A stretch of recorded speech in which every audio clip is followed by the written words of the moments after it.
Maka kalau di Muhammadiyah itu tidak mengenal istilah bid'ah hasanah, itu tidak ada. Beripun? Ini saya bacakan hanya sampel ya, nanti jenengan bisa baca yang lain. Tanya jawab agama jilid 3 di bab terakhir,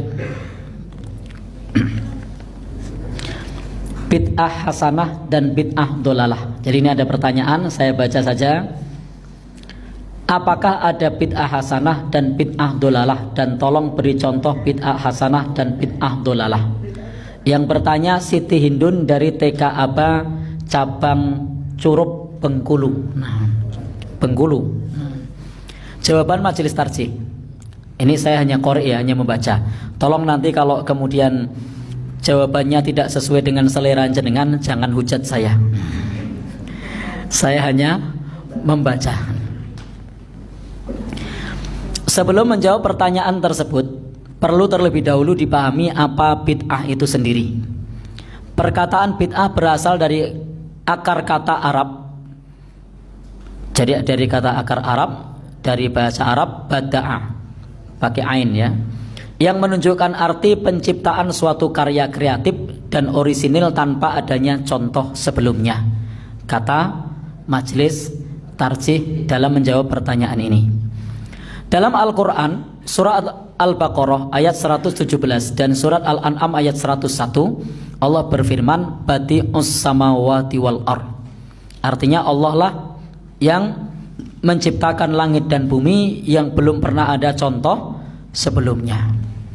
Pengertian harfiah dari kata bid'ah ini sangat erat hubungannya dengan pengertian terminologi dalam agama Islam. Karena bid'ah itu ada esensinya, adalah setiap amal ibadah yang dibuat tanpa adanya dalil dalam syara' atau dalam syariat atau contoh dari Rasulullah Shallallahu Alaihi Wasallam yang membenarkannya. Secara teknis, para ulama mendefinisikan bid'ah itu sebagai suatu cara mengamalkan agama yang dibuat-buat dan menyerupai ketentuan syariat.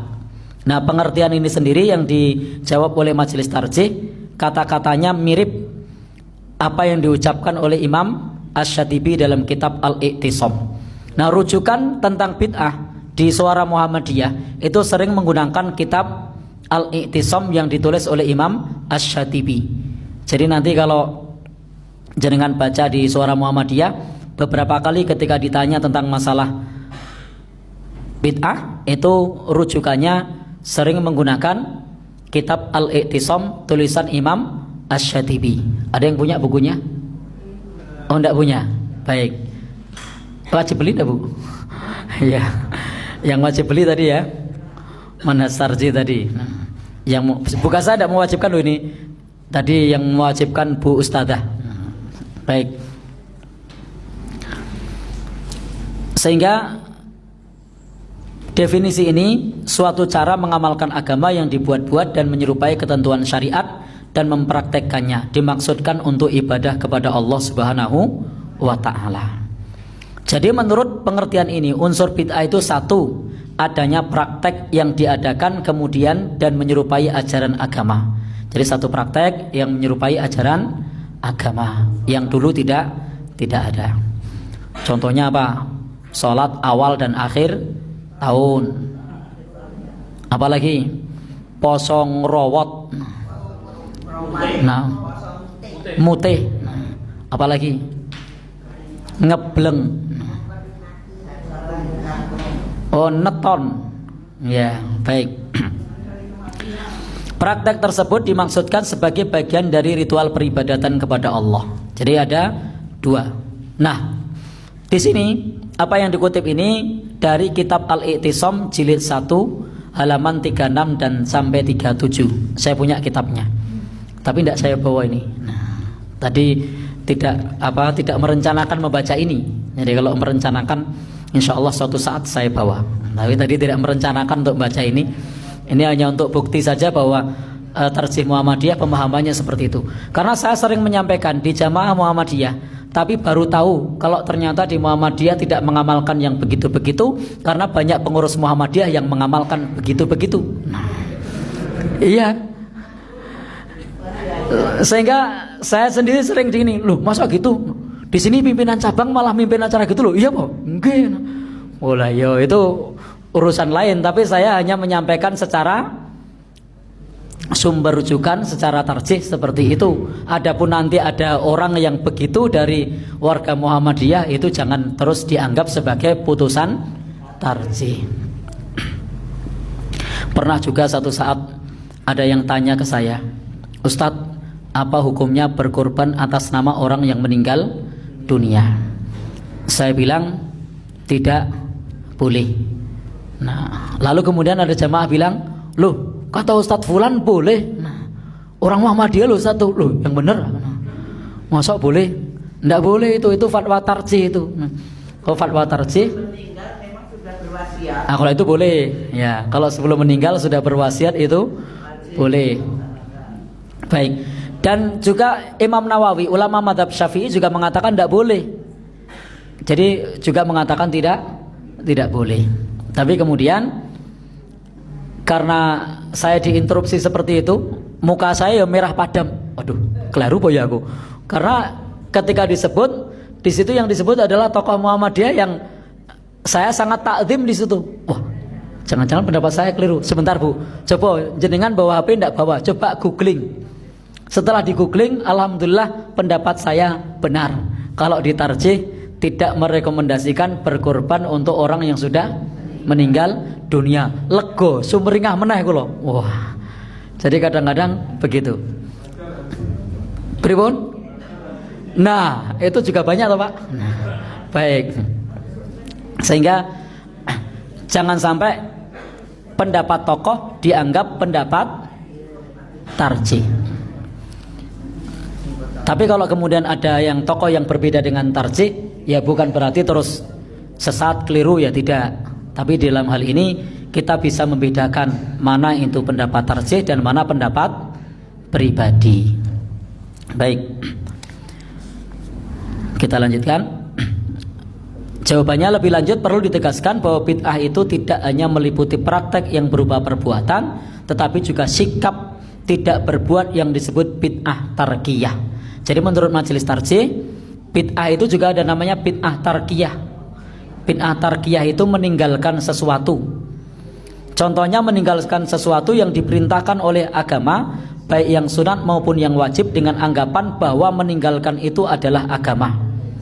Nah, jadi menganggap bahwasanya itu adalah agama.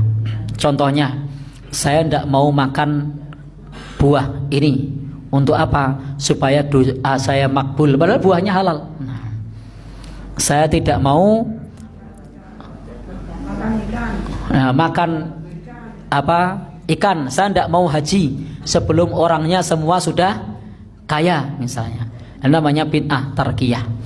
Saya tidak mau sholat di masjid sebelum sebelum bersih hatinya. Lain namanya bid'ah tarkiyah. Saya tidak mau pakai jilbab sebelum bersih hatinya. Ini bukan saja bid'ah tarkiyah, tapi ini pemahaman yang batil. Ini pemahaman yang batil. Baik. Lanjut. Jadi intinya ada bid'ah tarkiyah, ada bid'ah tarkiyah itu tadi sudah jelas nggih.